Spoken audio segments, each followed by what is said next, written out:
आपको UP board intermediate अंग्रेजी में प्रोज के अंतर्गत the heritage of India lesson बताने चल रहा हूँ, पढ़ाने चल रहा हूँ। द हेरिटेज ऑफ इंडिया जिसको ए.एल. वासम ने लिखा है। हेरिटेज माने होता है विरासत, इंडिया माने भारत, भारतवर्ष की विरासत, यानी भारतवर्ष को विरासत में क्या मिला हुआ है, इसके विषय में बात हो रही है। भारतवर्ष को विरासत में क्या मिला है? नदी, पहाड़, पर्वत, सोना, चांदी, फैक्ट्री, कारखाने मिले हैं? नहीं। क्या मिला है? तो हमारी संस्कृति मिली हुई है, हमारी सभ्यता मिली हुई है, और उसी संस्कृत और सभ्यता के विषय में बात हो रही है। आप देखें, पैराग्राफ देखें। राम मोहन राय had sounded the theme with his passionate advocacy of social reform।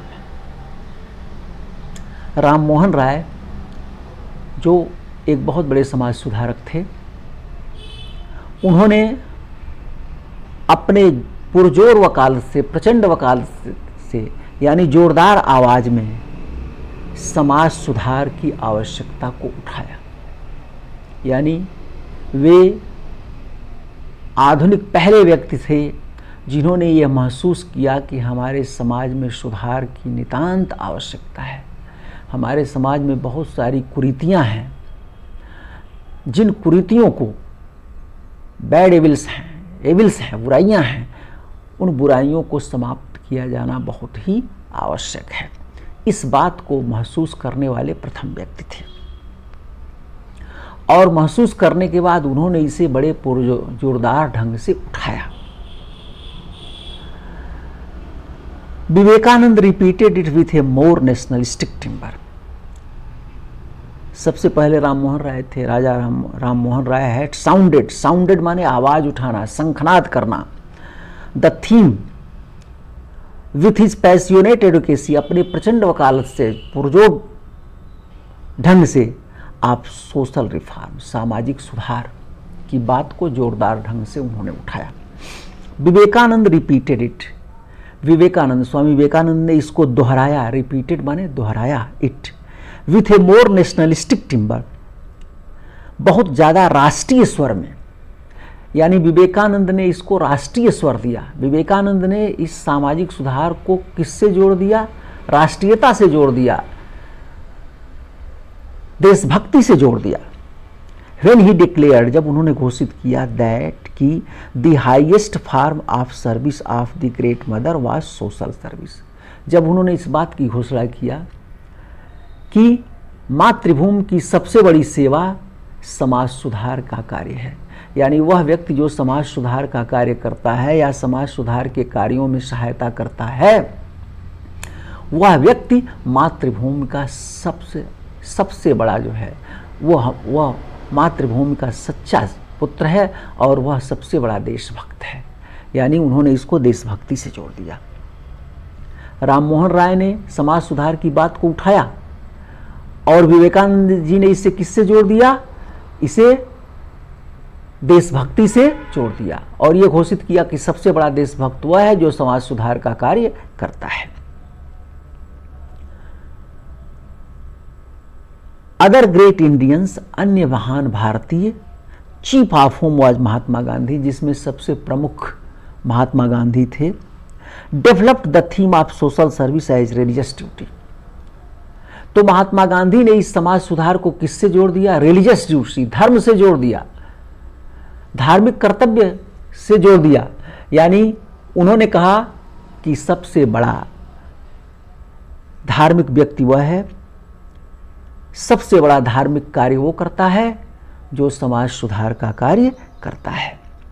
And the development continues under Gandhi's successors, और गांधी जी के उत्तराधिकारियों द्वारा आज भी समाज सुधार का कार्य निरंतर चल रहा है, आज भी जारी है।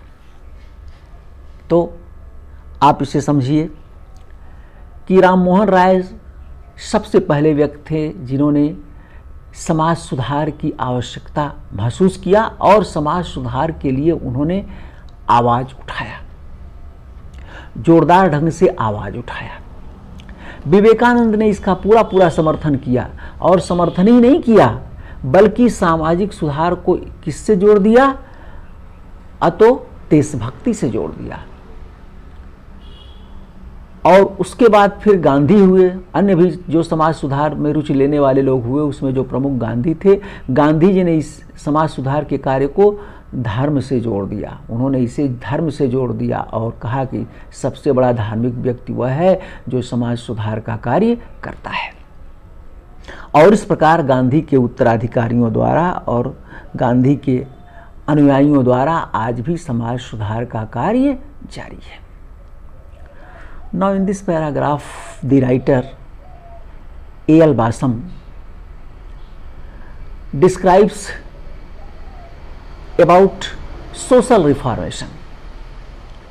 He says that Ram Mohan Rai was the first man who felt that social reform is very necessary. Social reform is present need of our society, of our country. He was the first man who felt it. And he raised the work of social reformation with his passionate advocacy. He sounded it with great passionate advocacy.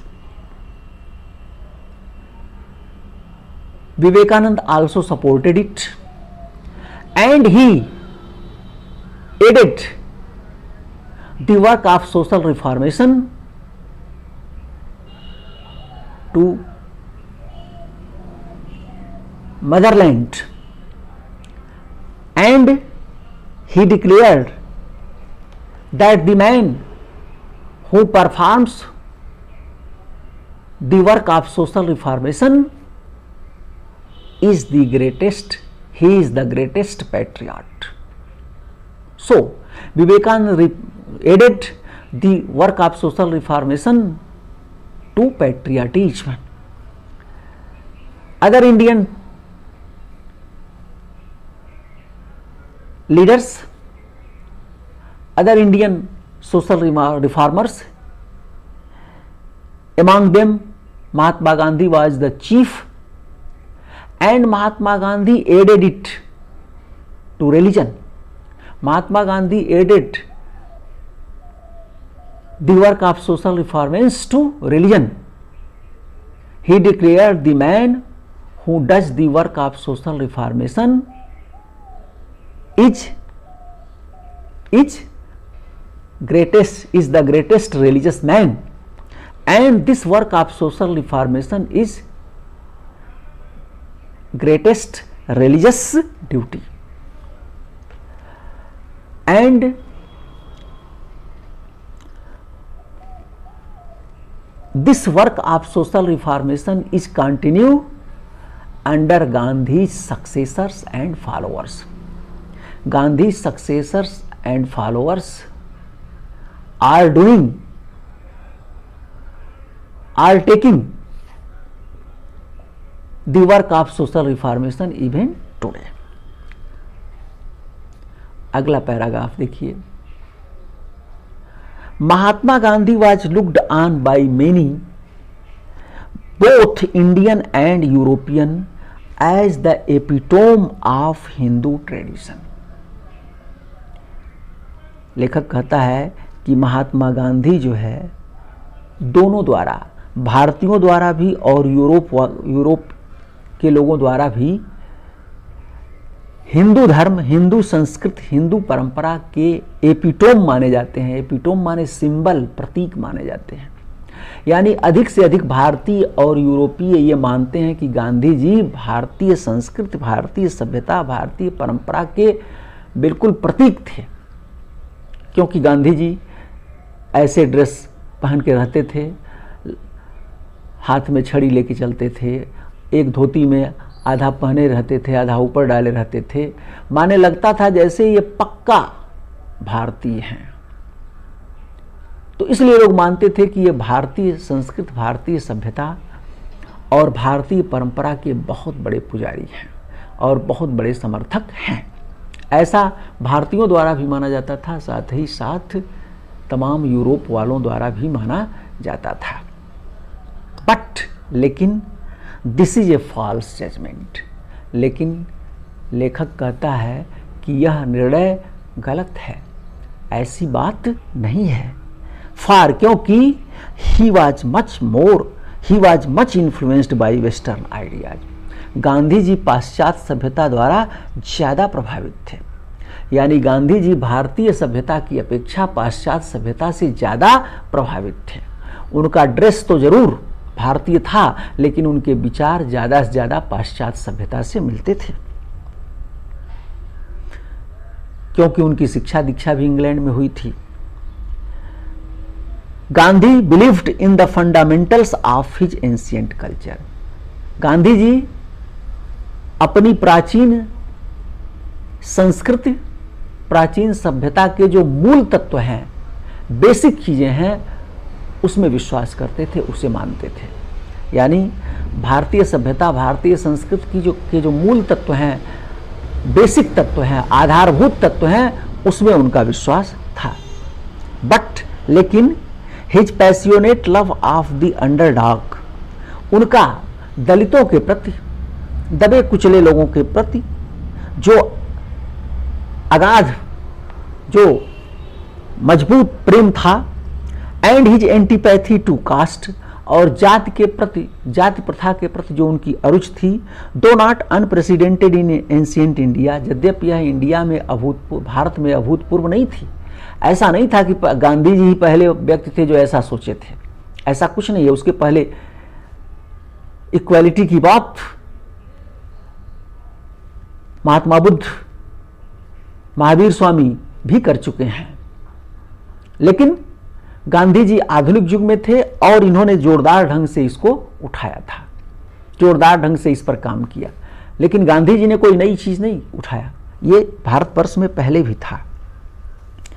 Way are unorthodox in this extreme, और इस मामले में वे unorthodox थे, यानी रूढ़वादी नहीं थे, परंपरावादी थे, स्वीकार करने वाले थे, इनोवेटिव थे।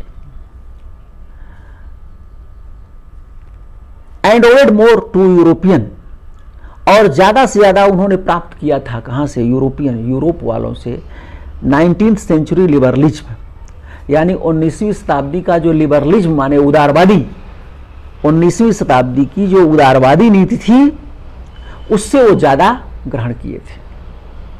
यानी यूरोप की जो 19वीं शताब्दी की उदारवादी नीति थी, उससे ज्यादा कुछ गांधी जी ने ग्रहण किया था, लिया था। देन टू एनीथिंग इंडियन, यानी भारतीय की अपेक्षा उन्होंने पाश्चात्य सभ्यता की जो 19वीं शताब्दी की उदारवादी नीति थी, उससे ज्यादा चीजों को उन्होंने अपनाया था। His faith in non violence, अहिंसा में जो उनका विश्वास था, was as we have seen, जैसा हमने देखा है, by no means typical of Hinduism. तो यह जो था इनका, वो भी हिंदुइज्म से नहीं था, यानी अहिंसा का भाव भी उन्होंने हिंदुइज्म से नहीं लिया था, हिंदुत्व से नहीं लिया था। हिज प्रेडिसेसर्स, उनके जो पूर्वाधिकारी थे इन रिवोल्ट, क्रांति में जो उनके पूर्वाधिकारी थे, द एबुल मराठा ब्राह्मण बीजी तिलक, योग्य मराठा ब्राह्मण बाल गंगाधर तिलक, एंड गांधीज इम्फेटिनेंट लेफ्टिनेंट सुभाष चंद्र बोस, और गांधी जी के इम्पेशिएंट माने इम्पेसेंट माने अधीर, व्याकुल, लेफ्टिनेंट जो उनके इम्पेसेंट, अधीर, व्याकुल लेफ्टिनेंट सुभाष चंद्र बोस थे, were far more orthodox in this respect, इस मामले में कुछ और ज्यादा ही रूढ़वादी थे। फॉर गांधीज पैसिफिज्म, और गांधी जी का जो पैसिफिज्म था, पैसिफिज्म माने शांतिवाद, गांधी जी का जो शांतिवाद था, we must look to the sermon on the mount and Tolstoy, इसके लिए हमें सेरमन ऑन द माउंट और टॉलस्टॉय की ओर देखना चाहिए। यानी गांधी जी शांतिवाद का पाठ जो पढ़ा था वह उन्होंने कहाँ से प्राप्त किया था? तो प्रसिद्ध धार्मिक पुस्तक सेरमन माउंट और टॉलस्टॉय से उन्होंने प्राप्त किया था। ये उनका जो प्रसिद्ध ग्रंथ sermon on the mount and Tolstoy है, उससे उन्होंने प्राप्त किया था। यानी गांधी जी के जो his predecessors in revolt the able Maratha ब्राह्मण बीजी तिलक, उनके जो पूर्वाधिकारी क्रांति में जो उनसे पहले क्रांति करने वाले जो उनके पूर्वाधिकारी थे, जिसमें लोकमान्य बाल गंगाधर तिलक और गांधी जी के इम्पेशेंट अधीर व्याकुल लेफ्टिनेंट सुभाष चंद्र बोस थे, वे कुछ ज़्यादा ही रूढ़वादी थे, इस मामले में रूढ़वादी थे। और कहता है कि फॉर गांधीज पैसिफिज्म, गांधी जी का जो शांतिवाद का पाठ था, we must look to the sermon on the mount and to Tolstoy, इसके लिए हमें सेरमन ऑन द माउंट और टॉलस्टॉय की ओर देखना चाहिए।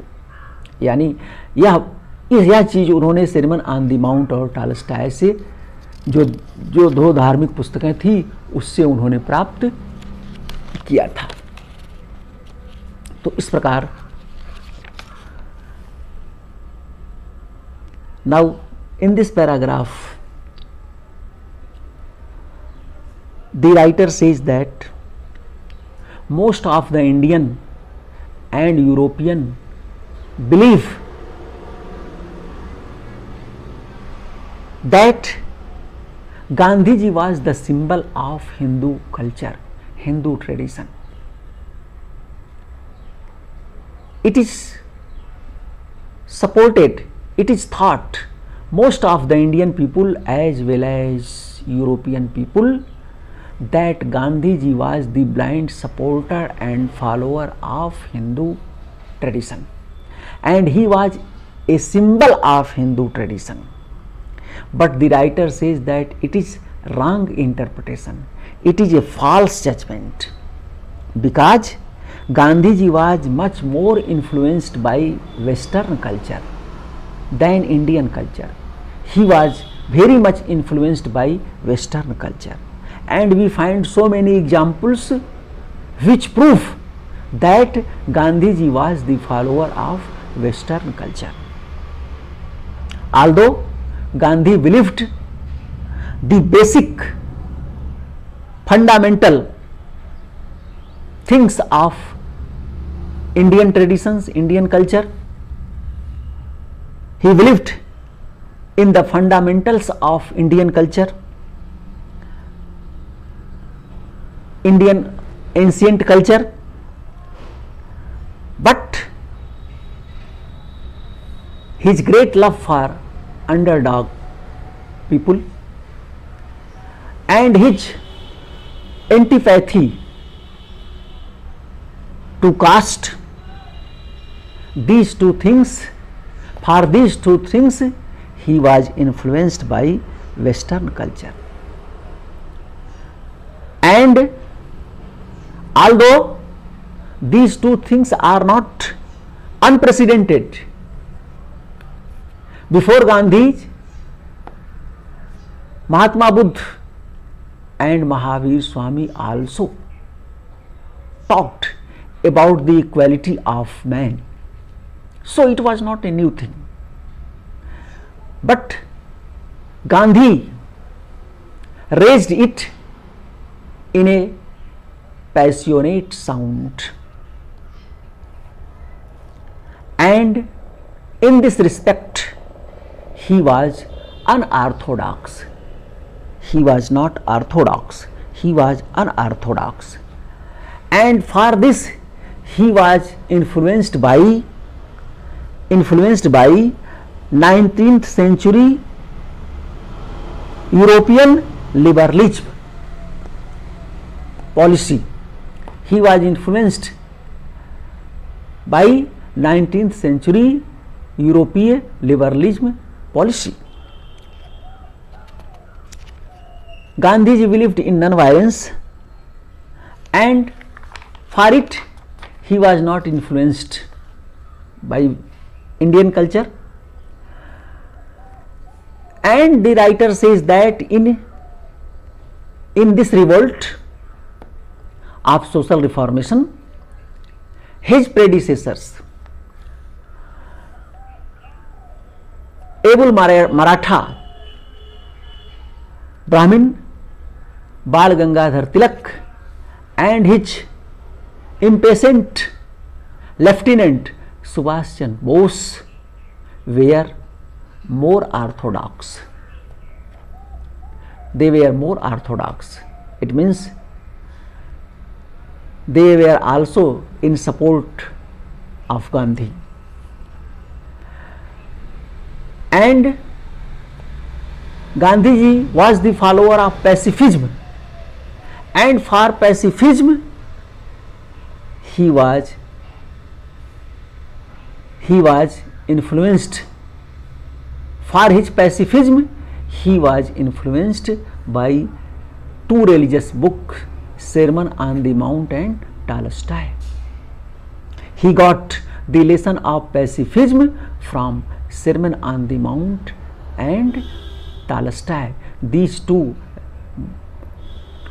religious books are very famous, and Gandhi read the lesson of pacifism from these two books. तो आज इस वीडियो में इतना ही. अब इसके बाद वाले वीडियो में फिर आगे मैं आपको बताऊंगा. बहुत बहुत धन्यवाद.